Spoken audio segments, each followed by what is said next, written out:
Israel launches retaliatory attack against Iran. G7 leaders agree to deliver $50 BLN in loans to Ukraine.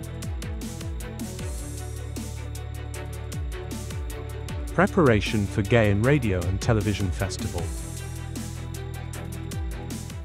You are watching today's news on NTV. Let's begin our bulletin with the latest news in the Middle East.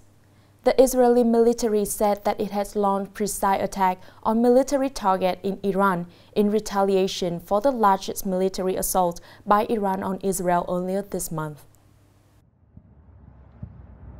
According to the Israeli Jerusalem Post, the Israeli military deployed over 100 aircraft in the attack, including advanced stealth F-35 fighters striking targets at 2,000 kilometers from the border.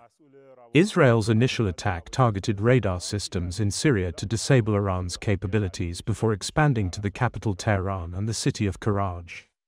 The Israeli military reported that it had completed 3 rounds of attacks on military targets in Iran but did not expand to nuclear and oil facilities to prevent the risk of a wider conflict. The retaliation campaign comes shortly after U.S. Secretary of State Antony Blinken concluded his Middle East tour to find a solution to the regional tensions. In its latest statement, the U.S. said that Israel's airstrikes on Iran were self-defense and denied any U.S. involvement in Israel's military operations.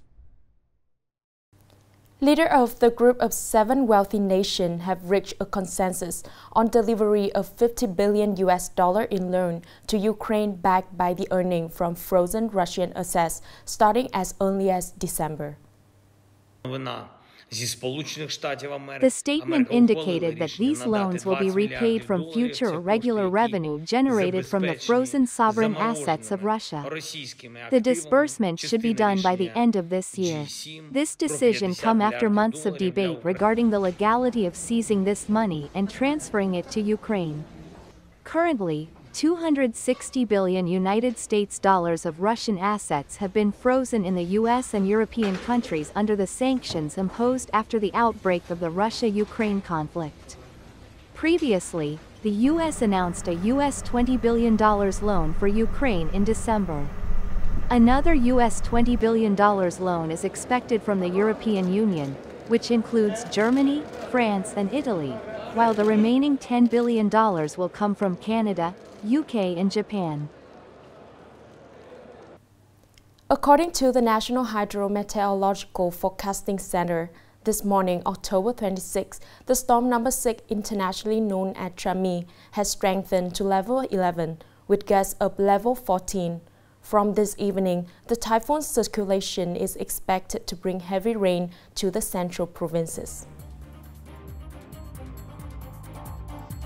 Typhoon Trami formed from a tropical depression off the Philippines, strengthening into a typhoon and entered the South China Sea on October 24.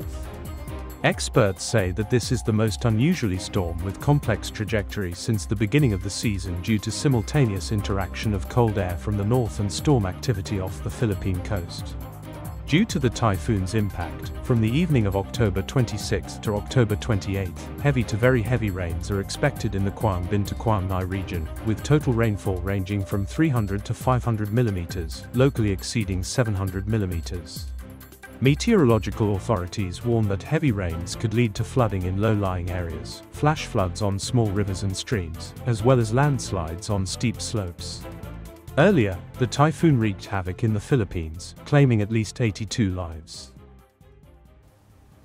Coming up next are some updated news. According to the Ministry of Construction's report, 622 social housing projects with 565.177 apartments are underway nationwide. This number becomes even more meaningful as commercial housing prices continue to rise. Of these, 79 projects have been completed with 40.679 apartments. 131 projects are under construction and 412 projects have received investment approval. The Ministry of Construction assesses that with this result, the country has achieved 53% of the target of 1 million social housing projects by 2030. At the Song Then International Transport Station in Binh Duong Province, the Vietnam Railways Corporation, in collaboration with Pha Doi Export, launched the first train carrying fresh coconuts for export to China. This shipment is part of the Regional Comprehensive Economic Partnership Agreement, opening up new opportunities for Vietnamese agricultural products in official exports to China. The total weight of this shipment is 67.5 tons. The 3 containers of fresh coconuts are expected to arrive in Guangzhou within 7 days.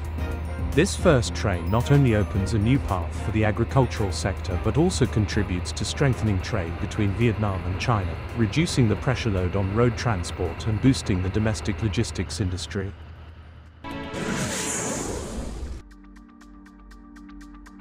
Khe Sanh District People's Committee leader reported that local forces had promptly relocated 5 households with 26 people living at the foot of a mountain in Giáp Phi commune when a crack appeared over 100 meters long across the hillside. Earlier, on the night of October 21st, Giáp Phi villagers were startled by a loud explosion from the hillside near Provincial Road 445D. Upon inspection, some cracks measuring 10 centimeters wide and 40 centimeters deep, stretching over 100 meters, were found crossing the foundation of a house. The authorities noticed that the crack showed signs of widening, prompting local government to mobilize forces to evacuate residents and their assets to safer locations.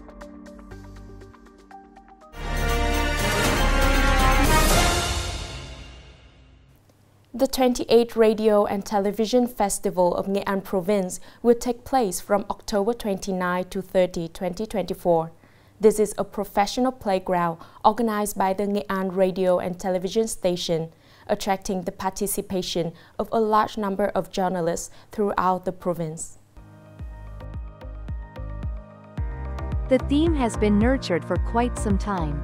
The team has been working on large-scale projects over a long period.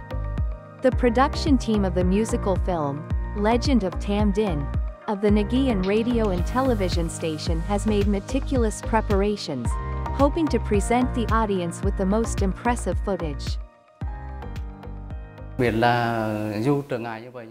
Working in the deep forest for many days was very hard, but the team is determined to complete the target, and this determination brought joy to the entire crew.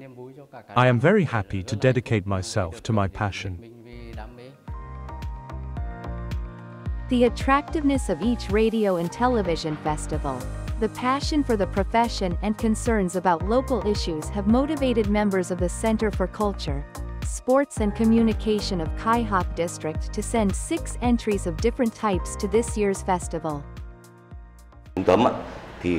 Recently, Khai Hop people have been quite concerned about environmental pollution. Therefore, our team has chosen a theme focusing on environmental resources, particularly water pollution. By the deadline for submitting works at 5 p.m., October 24th, the organizing committee received 134 entries, including 53 television works, 69 radio productions and 12 digital platform clips. A notable highlight of this year's festival is the first time the video, clip genre featured on the digital platform is included in the award category, marking an adaptation to modern journalism trends and current digital technologies. The 28th Radio and Television Festival of Nghệ An Province will officially open at 3 p.m. on October 29th. The closing and award ceremony will be broadcast live at 8:10 p.m. on October 30th on NTV channel and the digital platforms of the Nghệ An Radio and Television Station. The last news has ended our bulletin today. Thanks for your watching and see you next time.